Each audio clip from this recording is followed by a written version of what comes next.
গরমে হাঁসফাঁস করছে দেশ, তবে এ নিয়ে কোনো সুখবর দিতে পারছে না আবহাওয়া অফিস। তারা জানাচ্ছে ঢাকা, খুলনা, রাজশাহী সহ 11 জেলায় বহমান মৃদু তাপপ্রবাহ আজ রূপ নিতে পারে মাঝারিতে। এতে পশ্চিম, মধ্য ও উত্তরাঞ্চলে তাপমাত্রা পারদ উঠতে পারে 39 ডিগ্রি সেলসিয়াসে, আর এপ্রিল জুড়েই থাকতে পারে তীব্র তাপপ্রবাহ।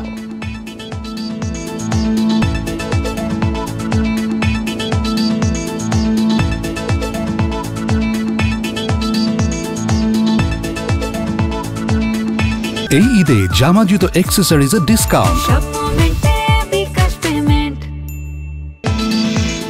এ নিয়ে প্রতিবেদন থাকছে সংবাদে। স্বাগত সকাল 9টায় বিরতির ইন্ডিপেন্ডেন্ট সংবাদে। আপনাদের সাথে আছি আমি আলী আশরাফ। শুরুতেই জানিয়ে দিচ্ছি প্রধান শিরোনাম।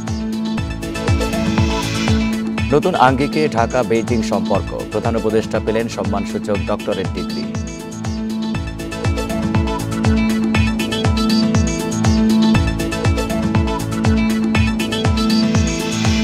স্বাস্থ্য খাত সংস্কারে আসছে হেলথ কমিশনের সুপারিশ, থাকছে হেলথ ক্যাডারের প্রস্তাব।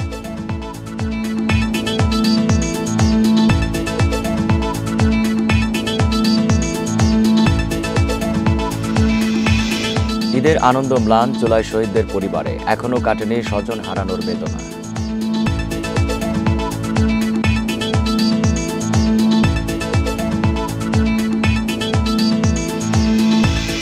শুনছিলেন প্রধান শিরোনাম। সংবাদে এছাড়াও থাকছে ঈদে বাড়ি ফিরছেন নগরবাসী, সড়কে নেই বড় কোনো ভোগান্তি, স্বস্তি ট্রেন যাত্রায়ও।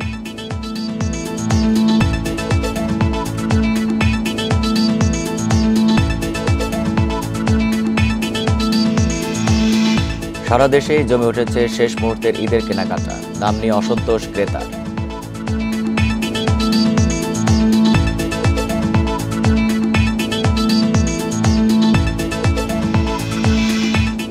শিরোনাম, এবার বিস্তারিত। চাকরি দাসপ্রথার চলমান ধারা, তবে মানব সত্তা স্বাধীন। তাই তরুণদের স্বাধীন উদ্যোক্তা হওয়ার আহ্বান জানালেন প্রধান উপদেষ্টা ডক্টর মোহাম্মদ ইউনূস। সকালে পিকিং বিশ্ববিদ্যালয়ে দেয়া ভাষণে আরও বলেন যে নতুন বাংলাদেশের দায়িত্ব পেয়েছি, সেখান থেকে দারিদ্র্য দূর করাই প্রধান অগ্রাধিকার। তবে সামনে এগিয়ে যাওয়ার পথে অসংখ্য বাধা রয়েছে উল্লেখ করে তা কাটিয়ে উঠতে দেশের উন্নয়নে সব নাগরিকের অংশগ্রহণও চেয়েছেন তিনি। এর আগে বিশ্ববিদ্যালয় কর্তৃপক্ষ প্রধান উপদেষ্টাকে সম্মানসূচক ডক্টরেট ডিগ্রি প্রদান করে। 4 দিনের রাষ্ট্রীয় সফরে বুধবার চীন সফরে যান প্রধান উপদেষ্টা। সফরে তিনি দেশটির প্রেসিডেন্ট শি জিনপিংয়ের সাথে বৈঠক করেন। তাতে বড় পরিসরে কথা হয়েছে তিস্তা প্রকল্প নিয়ে। এর আগে বৃহস্পতিবার বোয়াও ফোরাম ফর এশিয়া সম্মেলনে বক্তব্য দেন প্রধান উপদেষ্টা অধ্যাপক মোহাম্মদ ইউনূস। চীন সফর শেষে আজ তার দেশে ফেরার কথা রয়েছে। I keep on promoting the idea that all human beings are born as entrepreneurs. প্রত্যেক মানুষের উদ্যোক্তা হওয়া উচিত।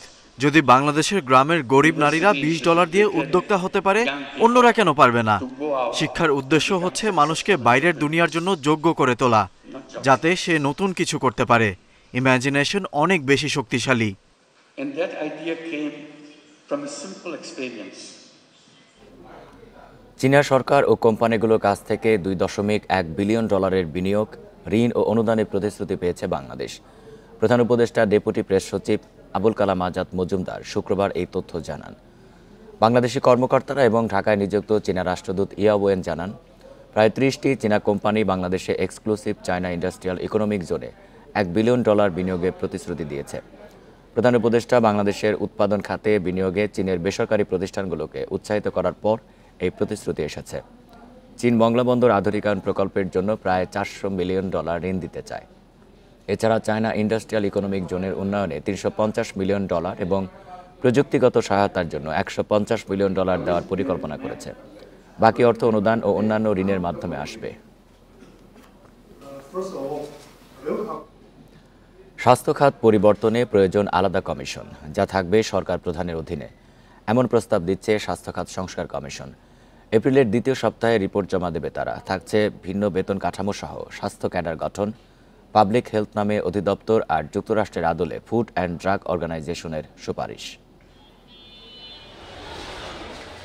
স্বাস্থ্যসেবায় নাগরিক ভোগান্তি কেমন তা সবারই জানা। স্বাধীনতার পর টেকসই কোনো ব্যবস্থাই গড়ে ওঠেনি। এজন্য অপরিকল্পিত উন্নয়নকে দায় দেন অনেকে। স্বাস্থ্য খাত সংস্কার কমিশন মনে করে এই খাতে আমূল পরিবর্তন আনতে হলে আলাদা কমিশন লাগবে, যারা সরাসরি রিপোর্ট করবে সরকার প্রধানের কাছে। এদের অধীনে থাকবে কয়েকটি বিভাগ, ডাক্তারদের প্রশিক্ষণ, চিকিৎসা গাইডলাইন এবং চিকিৎসায় ভুল হচ্ছে কিনা তা মনিটরিং করবে এই কমিশন। আধা খেসরা একটা কমিশন হলো আর অথরিটিটা মিনিস্ট্রির হাতে থাকলো, সচিবালয়ের হাতে থাকলো, তাহলে কিন্তু এটা ফাংশন করবে না। তার মানে এটা একটা পরিপূর্ণভাবে ইন্ডিপেন্ডেন্ট একটা কমিশন থাকতে হবে, শক্তিশালী, যেটা রিক্রুট করতে পারবে, পোস্টিং দিতে পারবে, ট্রান্সফার করতে পারবে এবং যারা প্রমোশনও দিতে পারবে, তাহলে সেটা কাজ করবে বাংলাদেশের ক্ষেত্রে। বাট এখানে কন্ডিশন যেটা, সেটা হচ্ছে যে সমস্ত ধরনের প্রফেশনাল রাজনীতি বন্ধ করতে হবে। আলাদা বেতন কাঠামো সহ স্বতন্ত্র ক্যাডার চালুর প্রস্তাব করেছে কমিশন, যেখানে প্রাইভেট প্র্যাকটিস না করা চিকিৎসকদের জন্য আলাদা বেতনের প্রস্তাব থাকছে। পাবলিক হেলথ, মেডিকেল এডুকেশন সহ 3টি অধিদপ্তর এবং যুক্তরাষ্ট্রের FDA-এর আদলে ফুড অ্যান্ড ড্রাগ অর্গানাইজেশনের সুপারিশ করা হচ্ছে। বেসরকারি হাসপাতালে সেবামূল্য ঠিক করতে আলাদা বিভাগ এবং 10 ভাগ রোগীকে বিনামূল্যে সেবার প্রস্তাবও থাকছে। সার্বজনীন, সহজলভ্য এই ধরনের সেবা যাতে দেওয়া যায়, তার জন্য আমরা সুপারিশ দেব। এই জন্য যেটা দরকার, তাহলে আমাকে মানে দেশের যাদের সেবার প্রয়োজন তাদের সবার কাছে পৌঁছাতে হবে, এবং পৌঁছালেই হবে না, তাদেরকে মানসম্পন্ন সেবা দিতে হবে এবং তাদের সামর্থ্যের মধ্যে দিতে হবে। কারো যদি অর্থ না থাকে তাকে আমি সেবা দেবো না তা না, তাকে সেবা দিতে হবে। জেলা এবং উপজেলা পর্যায়ে আধুনিক চিকিৎসা ব্যবস্থা রাখার বিষয়েও নজর দিয়েছে কমিশন। এছাড়া স্বাস্থ্যকর্মীদের দলীয় রাজনীতি বন্ধে বিদ্যমান আইন প্রয়োগের সুপারিশ করা হবে। Hasan Misba, independent news, Dhaka. নির্বাচন প্রক্রিয়ার মাধ্যমেই দেশের মানুষের মধ্যে স্বস্তি ফিরবে বলে মনে করেন বিএনপির যুগ্ম মহাসচিব শহীদুদ্দিন চৌধুরী আনি। শুক্রবার সন্ধ্যায় লক্ষ্মীপুরে জেলা মহিলা দলে আলোচনা ও ইফতার অনুষ্ঠানে তিনি একথা বলেন। অ্যানি আরও বলেন, শেখ হাসিনার নেতৃত্বে যেভাবে অত্যাচার হয়েছে, ভোট ছাড়া ক্ষমতায় থেকে দুর্নীতি ও দুঃশাসন তৈরি হয়েছে, এর বিচার দ্রুত হওয়া দরকার। বলেন, বেগম খালেদা জিয়াকে মিথ্যা মামলা দিয়ে জেলখানায় রেখেছে আওয়ামী লীগ। এখনও দেশে গণতন্ত্রের ভিত নষ্ট করতে ষড়যন্ত্র চলছে উল্লেখ করে নেতাকর্মীদের সজাগ থাকার আহ্বান জানান তিনি।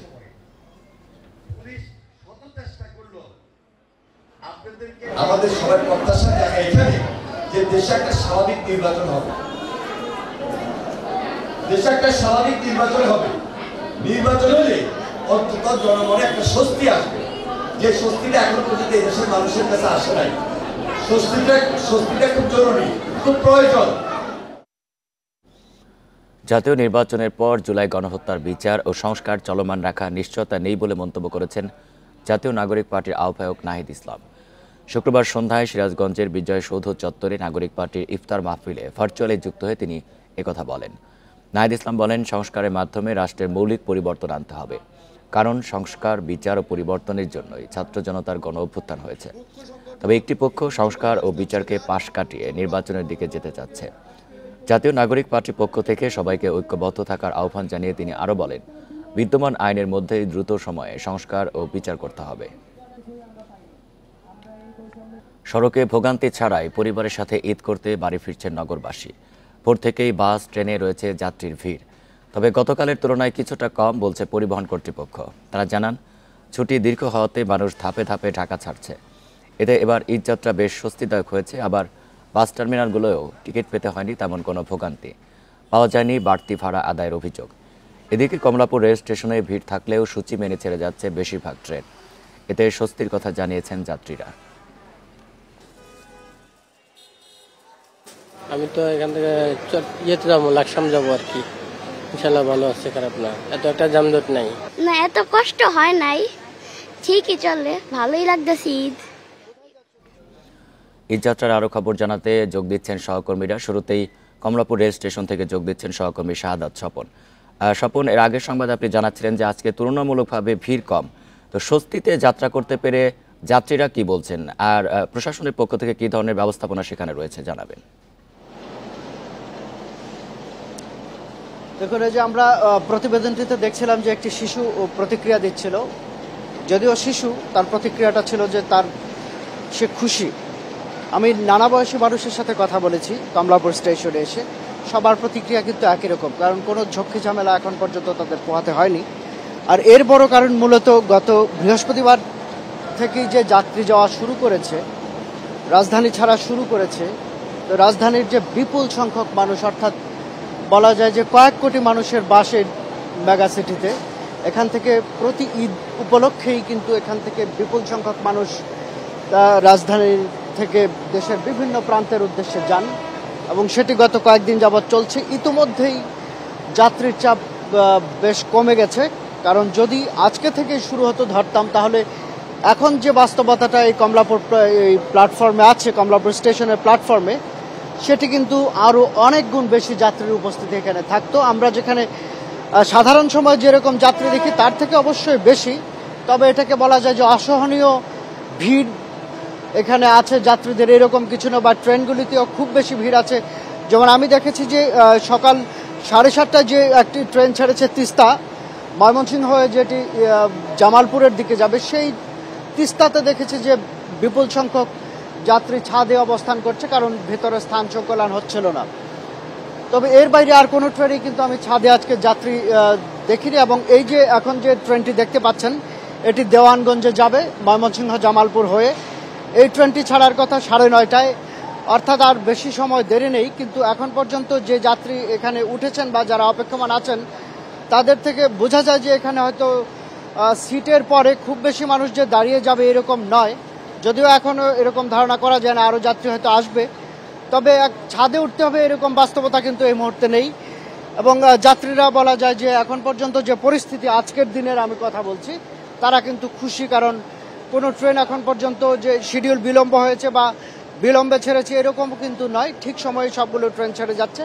আমি যতগুলি ট্রেন দেখেছি সবগুলো ঠিক সময়ে ছেড়েছে এবং এই ট্রেনটিও ঠিক সময়ে ছাড়বে বলে যারা সংশ্লিষ্ট আছেন তারা জানিয়েছেন।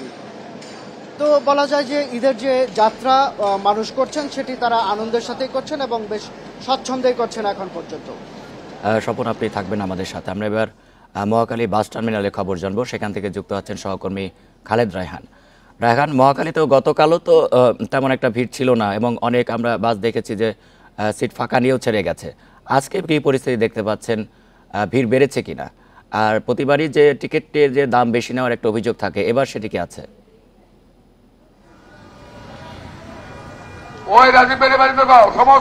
দেখুন, দুটি বিষয়। প্রথম বিষয়টি হচ্ছে যে গতকালকের চাইতেও আজকে বলা যায় এর আগের সংবাদে আমি গাবতলীতে ছিলাম, সেখানকার পরিস্থিতি এবং এই মহাখালীর পরিস্থিতি কিন্তু অনেকটা একই বলা যায়। এখানে আমরা অন্যান্য সময় যেটি সবসময় দেখতে পেতাম যে প্রচুর যাত্রী তারা থাকতেন এবং সেই তুলনায় বাসের সংখ্যা কিন্তু কম থাকতো। কিন্তু আজকের চিত্র যদি দেখানোর চেষ্টা করেছি, দেখতে পাচ্ছেন সামনে যারা অবস্থান করছেন আইন শৃঙ্খলা বাহিনীর সদস্য ছাড়া, সেই গুটি কয়েক যাত্রী ছাড়া বাকি পেছনে কিন্তু সবগুলো গাড়ি, আমরা যেটা দেখতে পাচ্ছি যে পেছনে এখন পর্যন্ত আমরা তথ্য পেয়েছি শতাধিক বাস তারা কিন্তু এখানে অপেক্ষা করছে। সেই তুলনায় কিন্তু আসলে যাত্রী নেই। তারা যেটি বলছেন যে যেহেতু ধাপে ধাপে এবার যাওয়ার সুযোগ হয়েছে, 26শে মার্চ ছুটি ছিল এবং তারপরে 27 তারিখ, সেই দিনটিকে যারা ছুটি নিতে পেরেছেন তারা কিন্তু দুদিন আগে থেকে যাওয়া শুরু করতে পেরেছেন। সেই হিসাবে কিন্তু বলা যায় যে সে চাপটি স্বাভাবিকভাবেই কম থাকবে এবং সেটি কিন্তু রয়েছে। এবং টার্মিনাল সংলগ্ন যে জায়গাগুলো রয়েছে, বিশেষ করে গাবতলী এবং এই যে মহাখালীতে এখন আমি রয়েছি, প্রচুর বাস কিন্তু রয়েছে এবং সে বাস কিন্তু যাত্রীর অপেক্ষায় রয়েছে। আমি যদি এই বাসটির কথা যদি একটু বলতে চাই, এই বিনিময় যে বাসটি রয়েছে সেটি মূলত ঢাকা থেকে টাঙ্গাইল যাওয়ার কথা রয়েছে এবং এই বাসটিতে আমরা দেখেছি যে বেশিরভাগ সিটি কিন্তু ফাঁকা রয়েছে। বেশ খানিকটা তারা ভেতরে অপেক্ষা করে, খুব বেশি যাত্রী না পেয়ে তারা সেটি কিন্তু বের হয়ে যাওয়ার চেষ্টা করছে। এবং এছাড়াও অন্যান্য যে সকল বাস রয়েছে, আমাদেরকে যেটি পরিবহন সংশ্লিষ্টরা বলছেন যে এমনও দেখা গেছে যে কয়েকটি সিট ফাঁকা রেখেই তারা কিন্তু সেটি ছাড়ছেন। এবং যারা যাত্রী আছেন তারাও বলছেন যে তারা ছুটিটি আসলে ধাপে ধাপে হওয়ার কারণে তারা কিন্তু সেইভাবে যেতে পারছেন, যার ফলে সেই ভোগান্তি সবসময় আমরা যেটি পাই সেটি কিন্তু না। স্বাভাবিক সময় যেমন চাপ থাকে তার থেকে কিছুটা বেশি, তবে ঈদের সময় আসলে যেমনটি আমরা সবসময় দেখে আসি সেটি কিন্তু আসলে বলা যায় যে এবার নেই। এবং এই আমরা এর আগেও দেখেছি যখনই এরকম লম্বা ছুটি থাকে তখনই এই যাত্রীদের ভোগান্তি কিছুটা কমে। তবে যারা পরিবহন সংশ্লিষ্ট আছেন তারা কিছুটা অভিযোগ করেন যে অনেক সময় তাদেরকে যাতে আসার সময় খালি আসতে হয়, যাওয়ার সময় যদি যাত্রী পরিপূর্ণ না পান তাহলে সেটি তাদের ক্ষতির সম্মুখীন হতে হয়। তো সব মিলিয়ে বলা যায় যে এবার ঈদ যাত্রা এখন পর্যন্ত শফিউল হচ্ছে আরেকটি বিষয় জানতে চেয়েছিলেন যে ভাড়ার ব্যাপারে কোনো অভিযোগ রয়েছে কিনা। ভাড়ার কোনো অভিযোগ এখন পর্যন্ত আমরা পাইনি। মাঝে মাঝে কয়েকজন বলে থাকলেও সেটি সঙ্গে সঙ্গে আইন শৃঙ্খলা বাহিনীর সদস্য রয়েছেন এবং পরিবহন সংশ্লিষ্ট যারা আছেন তারা কিন্তু সেটিকে সঙ্গে সঙ্গেই সমাধান করে ফেলার চেষ্টা করছেন। কমলাপুর এবং মহাখালী থেকে জানাচ্ছেন আমাদের সহকর্মীরা। নিষেধাজ্ঞার মধ্যেও লক্ষ্মীপুর ভোলা নৌরুটে ঈদ সময়ে অদক্ষ চালক দিয়ে চলছে স্পিডবোট। লাইফ জ্যাকেট পরা বাধ্যতামূলক করা হলেও তা মানছেন না যাত্রীরা। এই কারণে যে কোনো সময় বড় দুর্ঘটনার শঙ্কা করছেন অনেকে। তবে বিআইডব্লিউটি এর কর্মকর্তারা জানিয়েছেন এই নৌরুটে শৃঙ্খলা ফিরিয়ে আনতে চেষ্টা হচ্ছে। ঘূর্ণিঝড় ও প্রাকৃতিক দুর্যোগে আগামী 7 মাস স্পিডবোট সহ ছোট নৌযান চলাচলে নিষেধাজ্ঞা জারি করে বিআইডব্লিউটিএ, তবে তা মানা হচ্ছে না। ঈদ উপলক্ষে রাত দিন চলছে এসব অবৈধ নৌযান। এতে করে বড় ধরনের দুর্ঘটনার আশঙ্কা রয়েছে। আর প্রত্যেকটি স্পিডবোটে যাতায়াত করছে 10 থেকে 12 জন যাত্রী। তাদের কাছ থেকে নির্ধারিত ভাড়ার চেয়ে 1 থেকে 200 টাকা অতিরিক্ত নেওয়ার অভিযোগ আছে। এখন আল্লাহর মতো নদী ঠান্ডা আছে, আমরা 10 জন নিয়ে আসছি, 300 টাকা করে ভাড়া ভোলা থেকে আসতে। চালকরা জানান সরকারি নিয়মকানুন মেনে স্পিডবোট চালানোর চেষ্টা করছেন তারা। তবে অনেকে বলছেন রেজিস্ট্রেশন পেতে নানা ভোগান্তি ও হয়রানির কারণে অনেকেই সনদ নিতে আগ্রহী নয়। যারা ভালো আছে, যারা সবসময় এইগুলো নিয়ে ড্রাইভিং করে এগরে দিয়ে যাতায়াত বেশি করি আর কি। পুলিশ আছে, ওনারা যেভাবে বলে আমরা ওইভাবে ওনাদের নির্দেশ মানে চলাফেরা করি। বিআইডব্লিউটিএ জানায় এরই মধ্যে বেশ কয়েকটি স্পিডবোট রেজিস্ট্রেশন করা হয়েছে। চালানো হচ্ছে ভ্রাম্যমাণ আদালতের অভিযান। ঈদে কর্মক্ষর যাত্রীদের নির্বিঘ্নে যাতায়াতের জন্য তাদের নিরাপদ সরঞ্জামাদি, লাইফ জ্যাকেট, বয়া ইত্যাদি এগুলি যাতে স্পিডবোটগুলিতে রাখে সেটা নির্দেশনা দেওয়া হয়েছে এবং নিশ্চিত করা হচ্ছে। এই বিষয়গুলি মনিটরিং করা হচ্ছে। লক্ষ্মীপুর মজু চৌধুরীর হাট থেকে ভোলার ইলিশা নৌরুটে প্রতিদিন শতাধিক স্পিডবোট চলাচল করে, তবে রেজিস্ট্রেশন করা আছে মাত্র 5টি। Independent news. শহর থেকে গ্রাম সব জায়গায় জমজমাট ঈদের বেচাকেনা। ফুটপাত থেকে শুরু করে মার্কেট ও বিপণী বিতানগুলোতে ভিড় ক্রেতাদের। বিক্রি বাড়ায় খুশি বিক্রেতারাও, তবে দাম নিয়ে কিছুটা অসন্তুষ্ট ক্রেতা। ঈদের কেনাকাটায় ভিড় বেড়েছে চট্টগ্রামের মার্কেটগুলোতে। ফুটপাত থেকে শুরু করে শহরের প্রতিটি মার্কেটে গভীর রাত পর্যন্ত এমন ভিড়। ঈদ ঘিরে বিক্রি ভালো বলছেন বিক্রেতারা। বাচ্চার জন্য দেখতে আসলাম, আর আমার নিজের জন্য দেখতে আসলাম, পরিবারের জন্য দেখতে আসলাম। ফাউন্ডেশনের কিনবো, কাজল কিনবো, তারপরে নেল পালিশ কিনতে আসছি। শপিং আমার জন্যই করছি, শার্ট নিছি, তারপর হচ্ছে যে টি শার্ট নিছি আর কি। একই চিত্র সিলেট নগরীর বন্দর বাজার, জিন্দা বাজার, নয়া সড়কের প্রতিটি মার্কেটে। ক্রেতারা বলছেন বৈচিত্র্যময় পোশাক পাওয়া গেলেও দাম কিছুটা বেশি। বিক্রেতাদের দাবি উপকরণের দাম বাড়ায় পোশাকের দাম কিছুটা বেড়েছে। পছন্দসই কাপড় চোপড় আছে, দাম দর গতবারের তুলনায় একটু বেশি। ছেলেদের পোশাক যেগুলো আছে এগুলো দেশি প্রোডাক্টের উপরেই তারা ঝুঁকে নিছে এবং দেশিগুলো আমাদের প্রোডাক্ট খুব ভালো এবং দামেও মোটামুটি সাশ্রয় আছে। জয়পুরহাটের মার্কেটগুলোতেও বেড়েছে ক্রেতা। গত বছর ভারতীয় পোশাকের আধিক্য থাকলেও এবার সেই জায়গা নিয়েছে পাকিস্তানি 3 পিস, লেহেঙ্গা সহ বিভিন্ন পোশাক। পাকিস্তানি প্যাটার্নগুলো বেশি চলতেছে, পাকিস্তানি ডিজাইনগুলো মানে কাস্টমার এসে বলতেছে পাকিস্তানি ডিজাইনের কিছু দেখা। বর্তমানে এমন অবস্থা যে পাকিস্তানি ড্রেসে একদম মার্কেট ছেয়ে গেছে, সেই জন্য সবাই এখন পাকিস্তানি ড্রেসের প্রতি ঝুঁকতেছে। অনেকগুলো জামা কাপড় কিনেছি আমি আমার ভাই বোনের জন্য, বাবা মার জন্য, সবার জন্যই কিনেছি। মৌলভীবাজারের বড় শপিং মল থেকে শুরু করে গ্রামীণ হাট বাজারের দোকান সহ সব জায়গাতেই ভিড়। পরিবার পরিজন নিয়ে সবাই কিনছেন পছন্দের পোশাক, জুতা, কসমেটিক্স। তাপস সরকার, ইন্ডিপেন্ডেন্ট নিউজ। ঢাকা উত্তর সিটি কর্পোরেশনে গরিব দুস্থদের বরাদ্দের টাকা গেছে সচ্ছলদের পকেটে। ভুয়া নম্বরের বিপরীতে তুলে নেওয়া হয় টাকা। এ বিষয়ে কিছু জানেন না দাবি করে অর্থ বিতরণ কর্মকর্তারা বলছেন তালিকা দেওয়া হয়েছে ডিএনসিসি প্রশাসকের দপ্তর থেকে। তবে এ বিষয়ে প্রশ্ন করা হলে কোনো সদুত্তর দেননি প্রশাসক। 2,80,00,000 টাকা বিতরণে এমন অনিয়মকে পতিত সরকারের দুর্নীতির পুনরাবৃত্তি বলছে টিআইবি। ঢাকা উত্তর সিটির 24 নম্বর ওয়ার্ডে চলছে গরিব দুস্থদের ঈদের টাকা বিতরণ। টাকা নিচ্ছেন মোহাম্মদ শামীম নামে এক ব্যক্তি। একটি রাজনৈতিক দলের এই কর্মী নিজেকে দুস্থ দাবি করেন। বেকার, সব কিছু আমার উপরে,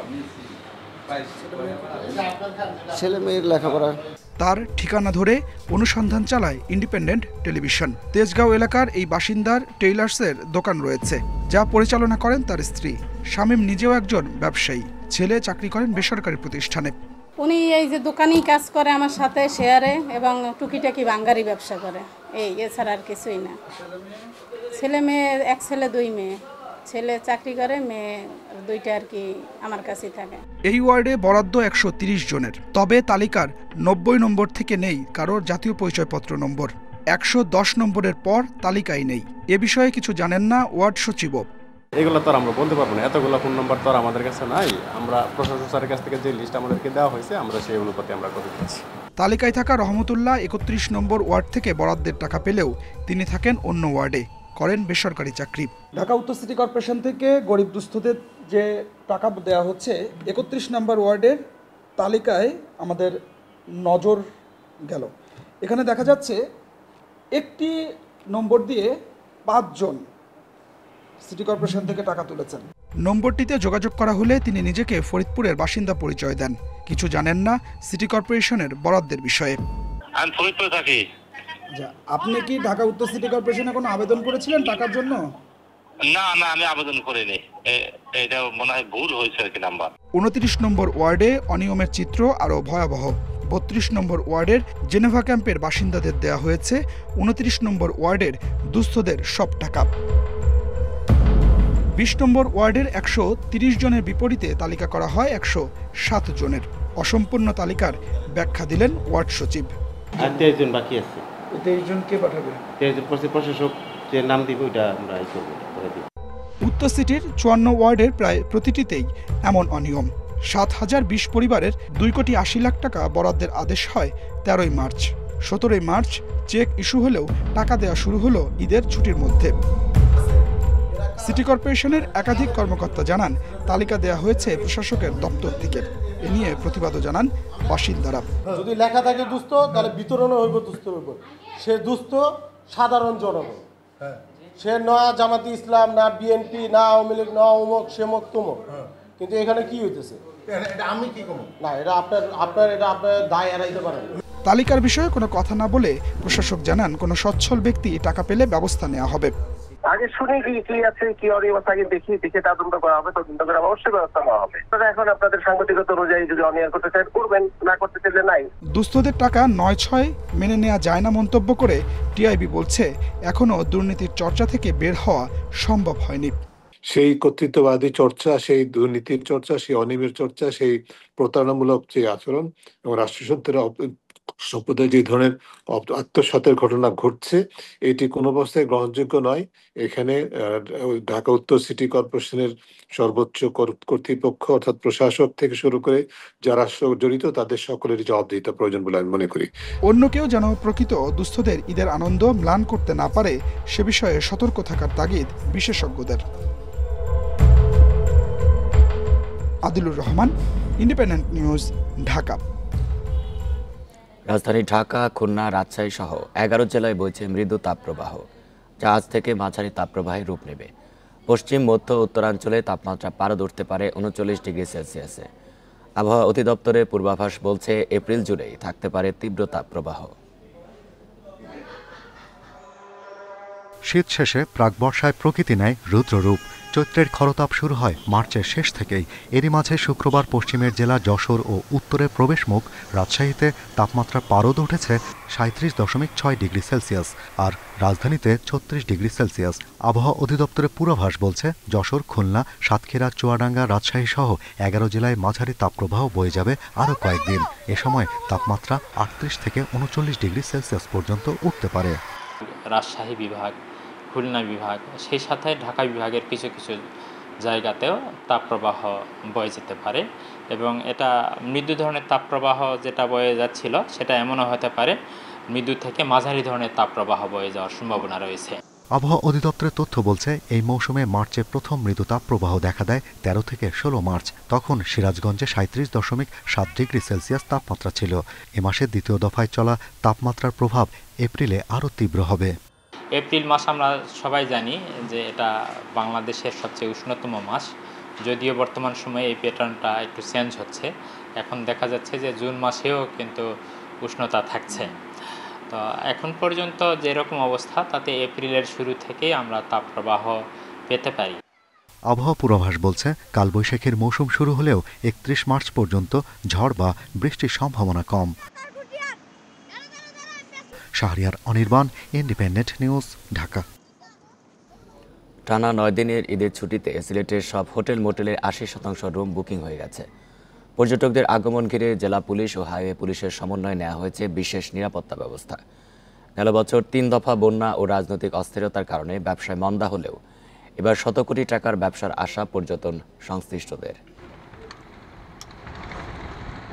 উঁচু নিচু পাহাড়ের এমন প্রাকৃতিক দৃশ্য উপভোগ করতে প্রতি বছর ঈদ কিংবা বিভিন্ন ছুটিতে সিলেটের পর্যটন কেন্দ্রগুলো ভিড় করেন অনেকে। গেল বছর ৩ দফা বন্যা হয় সিলেটে। এরপরেই দেশ জুড়ে শুরু হয় রাজনৈতিক অস্থিরতা। এমন পরিস্থিতিতে বিভিন্ন সময় বন্ধ করে দিতে হয় জাফলং, বিছানাকান্দি, রাতারগুল সহ সিলেটের অন্যান্য পর্যটন কেন্দ্র। তবে এবার ঈদে 9 দিনের ছুটিতে ঘুরে দাঁড়ানোর স্বপ্ন দেখছেন সিলেটের পর্যটন সংশ্লিষ্টরা। তাদের আশা পর্যটকদের সমাগম হলে শত কোটি টাকার ব্যবসা হবে। বন্যার কারণে লোকজন প্রচুর ক্ষতিগ্রস্ত হয়েছিল, রাজনৈতিক অস্থিতিশীলতাও ছিল। যাই হোক, এগুলা কাটিয়ে আমরা এই বছর ব্যবসায়ীরা প্রচণ্ড রকমের আশা বুকের মাঝে ধারণ করেছেন। এই বছর আমরা সিলেট থেকে শত কোটি টাকার উপরে ব্যবসা করতে পারব। পর্যটকদের জন্য সব ধরনের প্রস্তুতি নিয়েছে সিলেটের হোটেল মোটেলগুলো। বুকিং হয়ে গেছে বেশিরভাগ রুম। অতিথিদের সেবা আরও নিশ্চিত করার লক্ষ্যে আমরা এবার আরও 33 রুমস বাড়িয়েছি, যেখানে এখন আমরা আমাদের টোটাল রুম হচ্ছে 131টি রুম। তো বিদেশি প্লাস আমাদের যে আগত অতিথিদের জন্য যেন যারা বড় গ্রুপ বুকিংও আসে সেক্ষেত্রে যেন তারা কমফোর্টেবলি থাকতে পারে। পর্যটকদের নিরাপত্তায় সমন্বিত উদ্যোগের কথা জানালেন ট্যুরিস্ট পুলিশ। পর্যটন স্পটের তুলনায় আমাদের জনবল অনেক কম, তার মধ্যে আমাদের যানবাহনের সমস্যা রয়েছে। হ্যাঁ, আমরা একসাথে সব স্পটে আমরা পর্যাপ্ত ফোর্স মোতায়েন করতে পারি না। এক্ষেত্রে আমরা জেলা পুলিশের সাথে আমরা সমন্বয় করব, যাতে জেলা পুলিশ আমাদেরকে সহযোগিতা করে। সিলেটে ছোট বড় মিলিয়ে হোটেল মোটেল রিসোর্টের সংখ্যা অন্তত 500। Independent news. এই ছিল এখনকার সংবাদে। ইন্ডিপেন্ডেন্ট টেলিভিশনের সব খবরের আরও বিস্তারিত জানতে চোখ রাখুন ফেসবুক, ইউটিউব এবং এক্সে। ধন্যবাদ সবাইকে।